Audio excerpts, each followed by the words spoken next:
Hello guys, welcome back to day 70. So morning లేచి weight check చేసుకొని బ్రేక్ఫాస్ట్కి 300 grams Musk melon, 2 ఎగ్స్తో omelette వేసుకొని తినేసాను.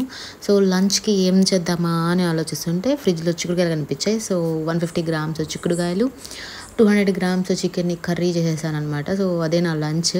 సో దాని తర్వాత ఒక న్యాప్, లేచిన తర్వాత మా వాడితో కింద తీసుకుపోయి వాడితో ఒకసేపు ఆడుకున్నాను. సో ఈరోజు జిమ్కి వెళ్ళలేదు బికాజ్ మా అత్త లేదు, అందుకే అనమాట నేను జిమ్కి వెళ్ళా. సో వాడితో ఈవినింగ్ అలా టైం స్పెండ్ చేసి కాసేపు ఇంకా పైకి వెళ్ళి డిన్నర్కి ప్రిపరేషన్స్ అని స్టార్ట్ చేసుకున్నాను. సో డిన్నర్లో నేను వెజ్జీస్కి 150 గ్రామ్స్ బీట్రూట్, క్యారెట్, క్యాప్సికమ్ తీసుకొని నాకు ఒక దోశ తినాలనిపించి సో అలా దోశ మీద అవన్నీ అలా వేసేసుకున్నాను. చాలా కలర్ఫుల్గా ఉంది కదా, సో టేస్ట్ కూడా బాగుంది. సో చికెన్తో నేను తినేసాను.